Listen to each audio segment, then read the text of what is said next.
Thanks for joining us on our next episode of Food Bank Friday from the Iowa Agribusiness Radio Network. I'm sitting here today with Barbara Prather. She's the Executive Director of the Northeast Iowa Food Bank. First off, Barbara, thank you so much for taking the time to visit with us this week. Thanks for having us. It's great to be on here. So really, the thing I want to start talking with you the most about is we saw that big, beautiful bill get passed recently.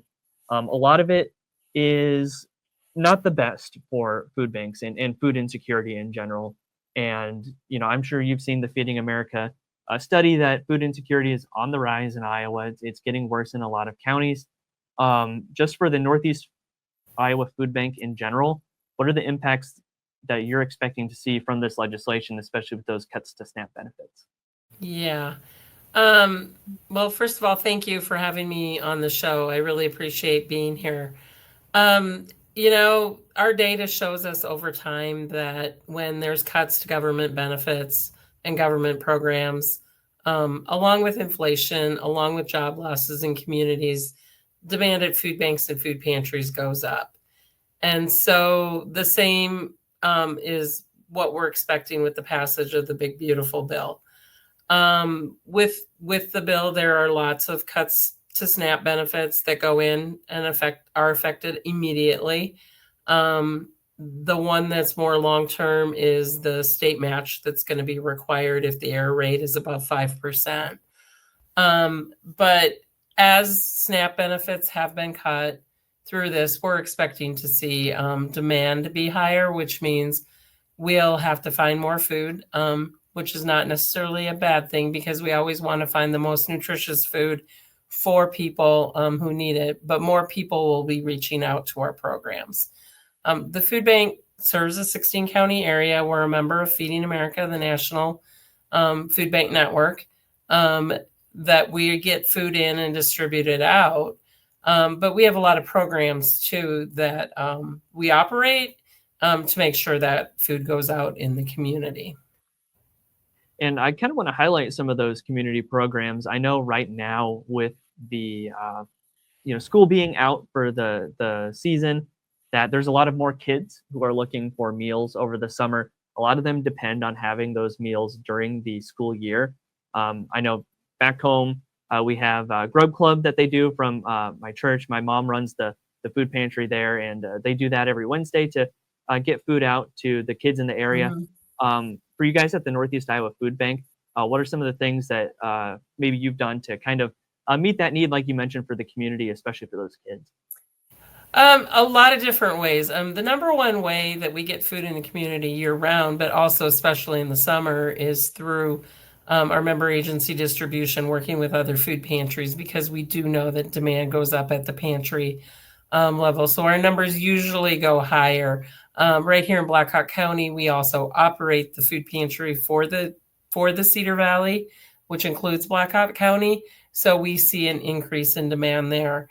The Northeast Iowa Food Bank also provides food through the summer feeding program. We are one of the authorized sites through Department of Education to prepare meals and distribute them out, not only here in Blackhawk County to supplement and to find the gaps that the Waterloo schools with their program doesn't do, but also in other counties partnering with places in Waverly, as well as I believe Fayette and Chickasaw counties. So we're also distributing meals out that way. I believe it's something like 19 different sites we're delivering meals to. On a smaller scale, we also provide food to kids through the backpack program, which is more limited in the summer because you have to find where those kids are. But the two predominant ways are through food pantries, but also through the summer feeding program. We're one of the only food banks in Iowa that does the summer feeding program directly and provides meals. I should also add this year, we're one of the food banks that's implementing Healthy Kids Iowa throughout Iowa. It was a program that came on fast. My team is really doing a great job of putting that program together. It's the replacement for summer EBT. In the month of June in our service area, we provided food to over 2,000 kids.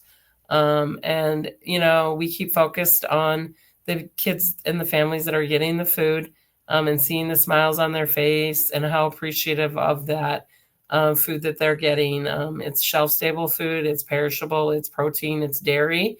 It's a well-rounded choice of food that they get, and we're very grateful to be partnering with HHS to do that program. So that's just new this year. We don't know what the future will hold, but we're piloting it and learning a lot as we go. And I was actually going to ask about that with the Healthy Kids program, Mhm. just how it's been working so far. I know there's things that are still being figured out on how to get it to work the most efficiently.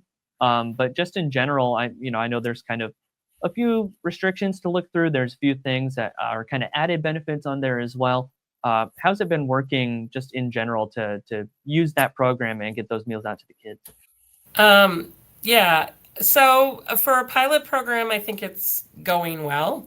Although, there's been some choices that we've had to make with food that we've accepted. So we have enough room in our cooler for that. We're making do and doing the best we can, being able to partner with, Crystal Cold when we have excess product that we can't store on site. So that's been a really good thing. The other thing that I will say is, you know, the types of food we're able to purchase are great. I wish I had this food year round for all of the pantries that we serve. If we had this food year round for all of the pantries, we could really make a nutritional impact on people. But it's right now it's intended to be distributed these 3 months. I can't say enough good things about what our staff is doing to make the program work, but also the partner agencies that we're working with. A lot of them are volunteers. And now we're adding this program to them. So it's a lift, and it's a heavy lift for them. But we're partnering with 31 different sites in Northeast Iowa to get the food out. And if you go to the Health and Human Service website, there should be a link of where families can sign up to get that food and when it's going to be in their community. I want to give you an opportunity as well you've already shouted out your team and everything. I want to give you more opportunity to do that. But in general as well, the community coming together, I like how you mentioned that, struggling with storage, you had to find some other solutions there to get that to work. But I think, especially when it comes to food insecurity, it's easy to find people who want to help, especially, we talk a lot about Iowa Nice, and I think that's on full display when it comes to fighting food insecurity. Yeah, it is. We're a volunteer-based organization. Yes, we have paid staff. Our pantry network is predominantly volunteers. There are a few paid staff throughout some of them. But if we didn't have volunteers that helped us on our, do our work, we would not exist. We have volunteer groups and volunteers in here on an ongoing basis, whether they're helping in our own pantry, whether they're putting food boxes together, whether they're repacking food for us, helping in our kitchen to pack meals. It takes all of us. We have volunteers that help us drive, that go out on trucks with our truck drivers. We can't do what we do without volunteers, and I know our pantries can't do what they do without volunteers, so it's really critical that we have them. The other part of it is we're governed by a board of directors that is all volunteer. They give their time to lead the strategic direction of the organization, and their time is really, really invaluable.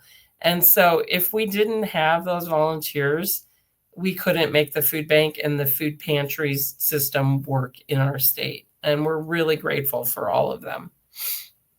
Right, Barbara, that's a lot of great information to get about the food bank. And it's really great to hear that things are going well over there and that you guys are still able to reach the people that you need to reach and fight food insecurity in your part of the state.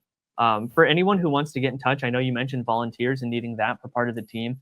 What's the best way for people to get a hold of you and line up a time to donate their time, money, or even food products?